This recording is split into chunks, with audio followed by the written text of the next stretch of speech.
What if the most explosive political moment of the year didn't come from a debate, a rally, or a courtroom, but from a quiet congressional hearing and a single woman who refused to blink? That's exactly what happened when Rep. Jasmine Crockett calmly leaned into her mic, flipped open a file, and unleashed the kind of evidence that silences rooms and shatters illusions. This wasn't theater. This was war, the quiet kind. The kind where one name, Melania Nostrump, sits in bold letters on a document that was never meant to see daylight. Because when Crockett opened that folder, she didn't just read statements. She dropped coordinates, names, wire transfers, company filings, aliases. All linking back to one of the most carefully protected women in modern politics, the former First Lady who built her public image on silence, poise, and distance from the chaos. But silence is not innocence, and poise does not erase a paper trail. That trail begins in Eastern Europe with a forgotten charity, a Slovenian shell company, and a six-figure deposit tied to the Be Best initiative, which, according to its last public audit, had no foreign donors, no international arms, and no reason to receive money from a luxury property management firm based in Ljubljana. But it did, and Crockett had the receipts. She didn't scream. She didn't grandstand. She let the documents speak, and what they said, plain as day, was that someone had been moving money in the dark under Melania's name. Someone had scrubbed digital records, altered tax filings, and rerouted funds through embassies and consulates. It wasn't just a leak. It wasn't just a leak. It was a dam burst. For years, Melania Trump remained untouchable, a figure cloaked in elegance, mystery, and just enough distance to stay above the fray. But Jasmine Crockett brought her crashing back down, not with accusations, but with facts. And in that moment, the world saw something terrifying. Even the quietest, most calculated elites can bleed. And when they do, they burn everything to keep it hidden. This is the story of what was exposed, and what was unleashed after. It started with a number, $420,900, wired on a Tuesday afternoon from a holding account in Luxembourg. The sender? A firm called Ionica Global, listed as a consultancy company on paper. But Crockett's folder told a different story. Ionica Global didn't have employees. No board. No office. Just a digital signature, a post office box in the hills outside Maribor, Slovenia, and a financial path that ends in the United States under the name of Melania Trump. But here's where things shift from shady to sinister. The money didn't just vanish into thin air. It moved through an American nonprofit, the Be Best Foundation, and then reappeared in expenditures for luxury goods. Not child wellness, not bullying prevention. But chartered jets, private resort bookings, a personal stylist, and one infamous $36,000 invoice from a jewelry boutique in Dubai, billed to Mnos. That's Melania's maiden name. And that's not all. One line item, coded as educational initiative funding, was traced by Crockett's team to a non-existent girls' school in Qatar. The address? A construction site. No faculty, no students, just an empty building and a fake plaque. So why would a First Lady's charity, supposedly focused on children's issues in America, be moving money through Middle Eastern ghost schools? Because it was never about charity. It was about laundering influence, buying silence, paying off debts that couldn't be traced to Donald directly. Melania was the vehicle, the quiet figure. The image, but behind that image, a maze of financial cover stories, offshore accounts, and donors from nations that don't give money unless they expect something in return. And here's the most chilling part. This wasn't a recent discovery. It's a discovery. In 2022, a whistleblower inside the IRS flagged the anomaly, filed a report, highlighted the red flags. That report was buried within 48 hours. Disappeared. The analyst was reassigned, but evidence was marked inconclusive, until Jasmine Crockett found it. And when she did, she didn't release it online. She waited, verified, cross-checked, then walked into a live congressional broadcast, folder in hand, and detonated. You didn't hear screaming. You heard footsteps leaving the room. You heard anchors pause mid-sentence. You watched as political operatives scrambled to shut it down before it spread. But it was already too late, because Crockett didn't bring an accusation. She brought proof. And Melania. She vanished. 3 hours after Crockett spoke, Melania Trump canceled a scheduled appearance in Miami. No press release. No excuse. Just a quiet withdrawal.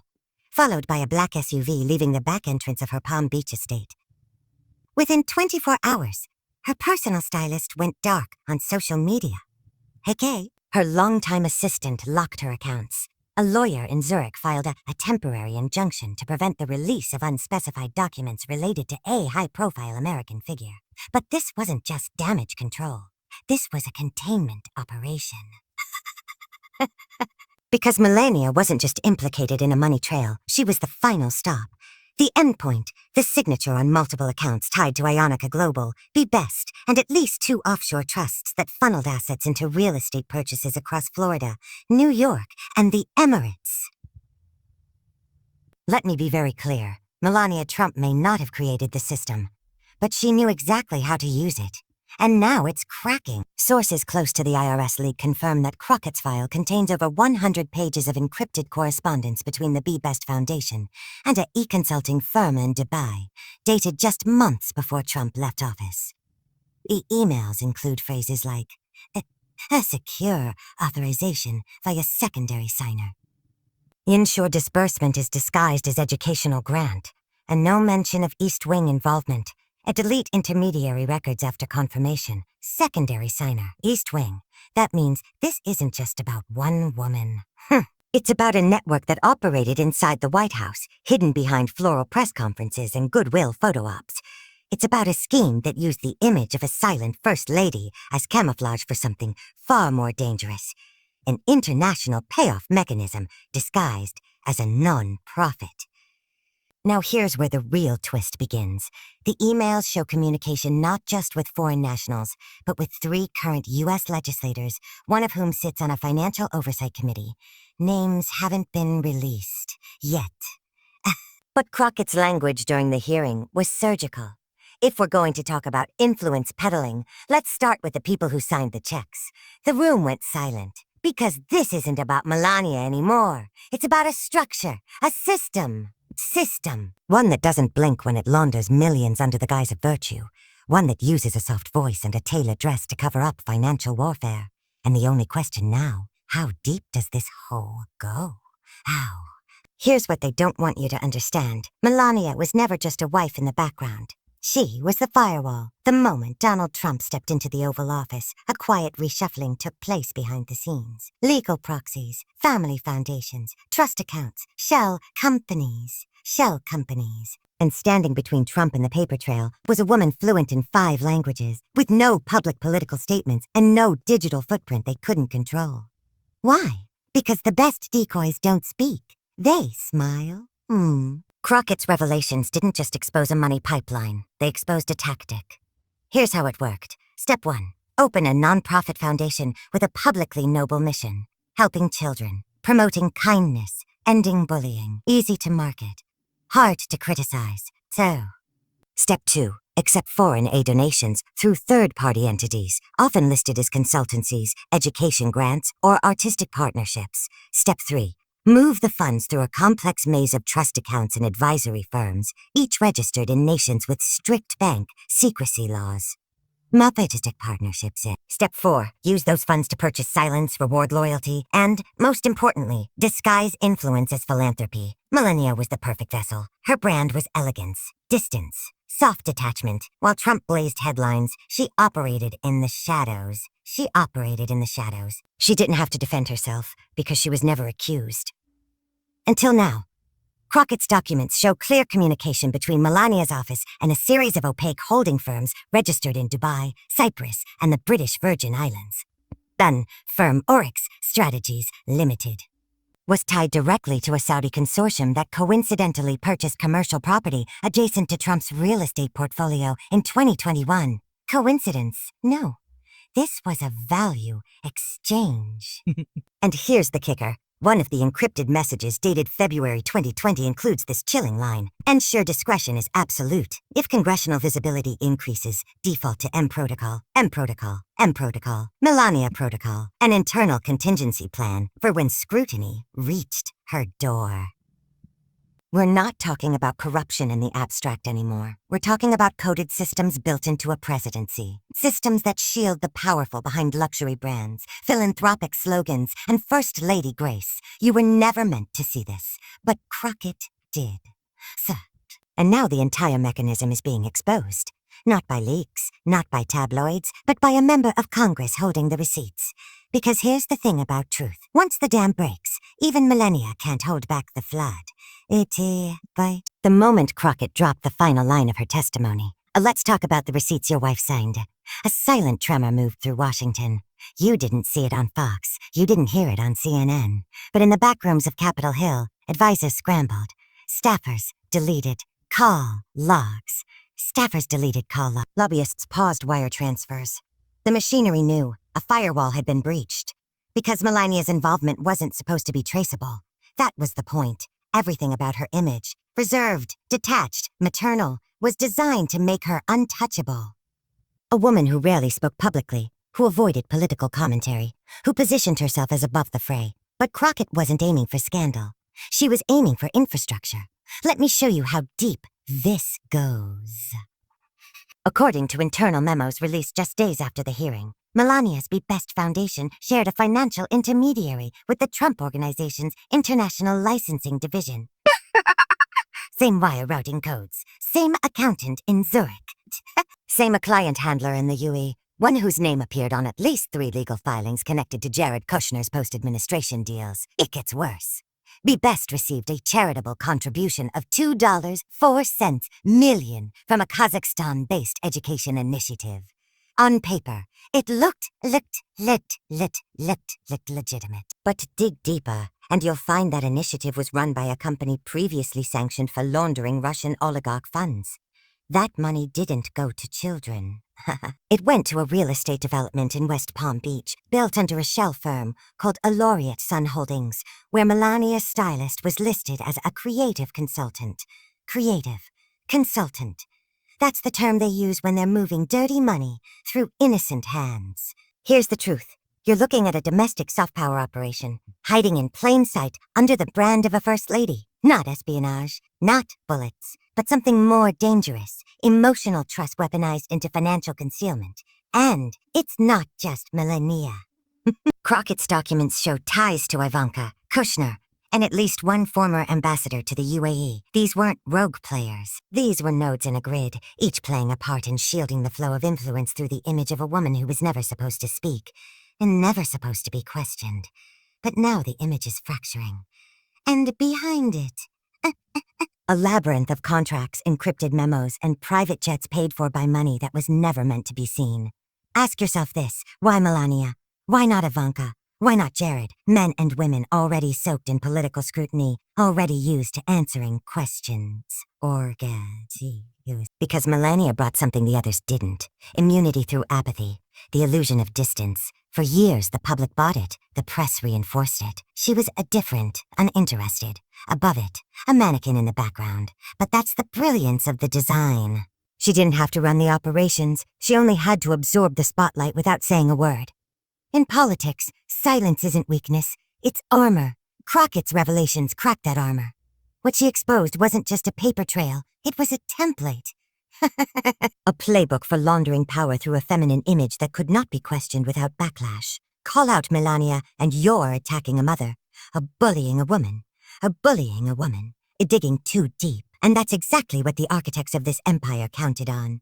But the documents tell another story. Inside one trove of encrypted emails obtained by whistleblowers, there's a file labeled Aurelia 6. At first glance, harmless, but decrypted, it contains a calendar of asset transfers, charter flight routes, and Agon guest codes attached to foreign dignitaries.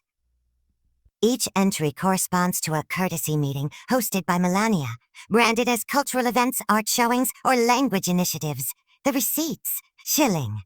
One wire from an Eastern European art broker, $780,000, moved into a Delaware-based LLC 4 days after Melania's Slovenian Heritage Gala, an event attended by a Russian telecom executive, sanctioned 6 months later. Coincidence again? Or is it coordination again? Or is it coordination? Crockett's notes make it plain. There was intent, and the language inside those internal memos reveals just how far they plan to take this. One internal document reads, you maintain vector shield behind M. If breach occurs, transition media narrative to emotional distress or family privacy. Vector. Same vector. Shield? They didn't just hide behind Melania. They built a fail-safe narrative around her. And here's the ultimate twist. The very institutions meant to investigate these trails, some are complicit. From Treasury officials who fast-tracked suspicious clearance forms to DOJ figures who delayed subpoenas until after press cycles died down. It's not just about Melania. It's about the system that knew she would never fight back and use that silence as the ultimate smokescreen. Smokescreen. Now the question isn't just what she knew. It's how long we've all been looking away. After Crockett's testimony, something rare happened in the halls of power. Men stopped laughing, not just because of the documents, not just because of the receipts. But because of what they realized she was willing to say next. You see, Washington is used to scripted opposition, predictable outrage, performative fire that fizzles out after a news cycle. But Crockett wasn't reading a script. She was piercing the veil. And in doing so, she exposed something the elite fear more than exposure itself. A woman with facts, not fear. Because when Melania's name dropped into that hearing, the temperature in the room didn't just shift, it collapsed. Dozens of aides suddenly became unreachable. PR firms ghosted clients. One former ambassador scheduled a sudden vacation to Cyprus. And in dark corners of D.C., the phrase shut it down appeared in internal memos that, ironically, were never meant to leak. But they did. One in particular, from a lobbying firm representing 3 international development conglomerates, reads, if M is confirmed as direct signatory on Q3 shell transfers, activate marital disconnect narrative, leak marital strain, resurface old footage, redirect cycle. Let that sink in. They didn't deny the money. They didn't challenge the evidence. They strategized how to make her the victim, how to turn accountability into sympathy. This is the real machine, and it's not unique to Trump. The same formula has been used across administrations. Strategic marriages, controlled appearances, charitable facades hiding transactional empires. But what Crockett's revelation did, what made it historic, is that it shattered the protective layer of myth surrounding Melania. She was never just a wife. She was a keystone in the architecture. A deliberate choice, a camouflage that moved through state dinners, international summits, and philanthropic galas with diplomatic immunity, wrapped in couture. And now that immunity is compromised, not just by Crockett, but by the fear rising behind closed doors. The unspoken worry, if she cracks, if she speaks, what else might spill? You feel that pressure building, so do they. Because this isn't just about what Melania did, it's about what the system did through her. And once the mask slips, you don't just see the woman, you see the mechanism.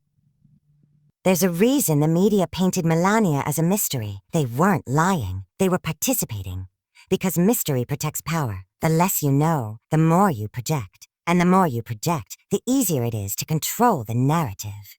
But Crockett's testimony didn't just reveal evidence, it forced a rewatch of every moment Melania occupied the global stage. And suddenly, events that once felt forgettable began to pulse with new meaning. The 2018 Africa trip, where Melania wore that colonial-era pith helmet. At the time, brushed off as a tone-deaf wardrobe choice. Now, that trip coincides with the sale of a $1 billion agricultural surveillance contract, negotiated by a company whose holding firm shares a board member with a fashion consultancy Melania used in 2017. Coincidence?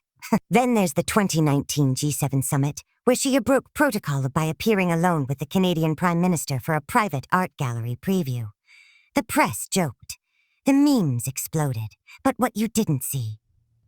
Behind closed doors, a Canadian fintech lobbyist moved $4 million into a Luxembourg account tied to a Slovenian cultural foundation, one that hadn't been active in over a decade, until Melania's name quietly reappeared on its honorary board just weeks prior. And who sat on that foundation's advisory panel? A former Deutsche Bank executive, previously investigated for laundering real estate funds linked to, you guessed it, Trump Organization properties in Florida. You see it now? This wasn't about style. This was about strategy. Melania was never the accessory. She was the interface, the soft edge that made hard power digestible, that let you forget the war machines turning behind the velvet ropes. And what Crockett stumbled upon, what her team pieced together from 700 pages of back-channel emails, wire receipts, and charity event rosters, is that Melania wasn't just present. She was named. She was looped in. And sometimes she was copied directly. One particularly chilling email string, titled A Valencia Prep Confidential, refers to an M who needed updated passport clearance for Catalonia estate review. The sender, a private equity manager with ties to Eastern European medical patents now under federal scrutiny. Crockett read that line aloud in committee, and for the first time in months, the Republican side of the chamber fell silent. No interruptions, no objections, just the realization that this wasn't about partisan warfare anymore. It was about exposure. And in that moment, everyone in the room knew the game had changed. Most people still believe Melania married into power. But what if I told you power married her? That long before the world knew her name, long before the gold elevators and forced smiles, Melania Noss was already being positioned. Not as a wife, but as a shield. Because in the world of real power, not the kind you vote for, the kind that selects presidents, funds wars, and manufactures economic collapse.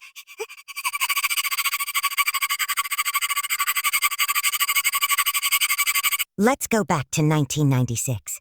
She arrives in New York under a modeling visa, but within a year, she's living in a Trump property and surrounded by people tied to high-level European finance, Eastern Bloc intelligence networks. And a now-defunct fashion agency with ownership ties to Roy Cohn's legacy clients. Yes, that Roy Cohn, the same man who mentored Donald Trump, brokered illegal deals for billionaires, and was once called the spider at the center of America's web. And here's the twist most miss. One of the founders of the modeling agency that brought Melania to the U.S. was investigated for running an immigration laundering ring, a ring that helped Eastern European women gain entry under a talent classifications in exchange for favors to unnamed as sponsors. That investigation buried, but the documentation remains, and Crockett's team found it. Among the sealed exhibits, a customs file labeled MK17 Echo surfaced, showing Melania's early visa extensions were expedited using a diplomatic liaison, a move nearly impossible for someone without political backing. So ask yourself, how does an unknown Slovenian model suddenly receive elite-level immigration favors? How does she end up in a Trump property just months later? And how does she remain invisible to the press for nearly a decade, until the precise moment she's needed to soften a presidential candidate's brutal image? It's not romance, it's recruitment. Melania was never just the first lady. She was the first firewall. And that's why Crockett's testimony triggered something more than political fallout. It shook the foundations of elite power management. Because if the firewall cracks, the archives behind her start leaking too. Private bank accounts, property, transfers. Names that were never meant to surface, including judges, donors, and even diplomats who attended a charity event in Mar-a-Lago that now appear to have doubled as financial triage operations. This wasn't just a marriage. It was a merger. And if Crockett continues, if her documents are authenticated in open court, that merger becomes a crime scene. The final page of Crockett's evidence binder wasn't an email. It wasn't a bank receipt. It was a birth certificate, but not Mela's. It belonged to a child born in Switzerland, under a sealed identity, mother listed only as in May, as citizenship waiver sponsored by a now-dissolved cultural council, once chaired by a man who later served on the Trump inaugural committee. The certificate was marked a classified, diplomatic exception. The child's name is still redacted, but the implications, they're radioactive, because this isn't about Melania anymore. This is about what she was part of. A network of soft power operatives cultivated, trained, and placed inside proximity to world leaders not for love, but for leverage, reproduction, and insulation. Melania was never alone. There are others, whispers of a similar story out of Monaco, another in Abu Dhabi, all tied to the same brokered networks, charities, modeling firms, diplomatic cultural events, all leading to what insiders now call the Eve Directive. An unspoken policy among certain elite circles where the wives of power aren't random selections but engineered assets designed to anchor influence, launder history, and produce legacy. And Melania, she wasn't the first. She won't be the last, but she may be the first to fall publicly. Because the moment that certificate entered the congressional record, the Department of Justice made a quiet move. It unfroze a dormant RICO investigation file, one that had been shelved since 2019 after political pressure silenced it. Now it's active again. New subpoenas are being issued. New witnesses called. and the name of Melania Trump is no longer protected by diplomatic courtesy. Crockett's meltdown didn't destroy her, it unleashed her. And now the American public is facing a truth they were never supposed to see. That what we call elegance, what we call tradition, what we celebrate as a class and mystique in First Ladies, may in fact be a cover for the most sophisticated human influence campaigns the world has ever seen. The camera doesn't lie, but it doesn't tell the truth either. It distracts, and Melania distracts. And Melania? She played her part so well, the world never asked what she was hiding behind the silence. But now it's too late. The curtain has been pulled. And behind it, there's no fairy tale. Only a file, a vault, and a whisper that echoes in the chambers of every global elite, still watching this unfold. If Melania falls, who's next?